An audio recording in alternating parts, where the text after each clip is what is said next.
And unfortunately, when I look at Europe today, it's sometimes not so clear what happened to some of the Cold War's winners. I look to Brussels, where EU commissars warn citizens that they intend to shut down social media during times of civil unrest the moment they spot what they've judged to be, quote, hateful content. Or to this very country, where police have carried out raids against citizens suspected of posting anti-feminist comments online as part of, quote, combating misogyny on the internet, a day of action.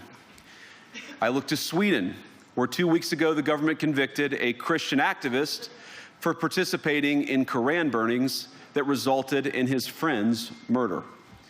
And as the judge in his case chillingly noted, Sweden's laws to supposedly protect free expression do not, in fact, grant, and I'm quoting, a free pass to do or say anything without risking offending the group that holds that belief.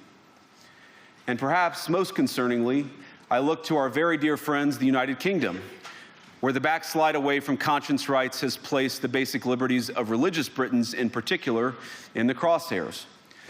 A little over 2 years ago, the British government charged Adam Smith Connor, a 51-year-old physiotherapist and an Army veteran, with the heinous crime of standing 50 meters from an abortion clinic and silently praying for 3 minutes. Not obstructing anyone, not interacting with anyone, just silently praying on his own.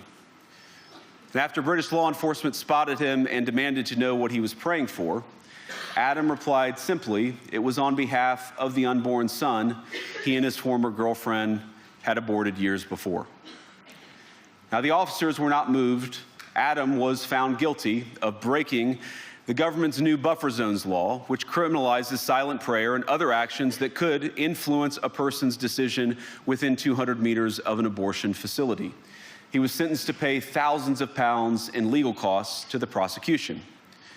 Now, I wish I could say that this was a fluke, a one-off crazy example of a badly written law being enacted against a single person. But no, this last October, just a few months ago, the Scottish government began distributing letters to citizens whose houses lay within so-called safe access zones, warning them that even private prayer within their own homes may amount to breaking the law. Naturally, the government urged readers to report any fellow citizen suspected guilty of thought crime. In Britain and across Europe, free speech, I fear, is in retreat.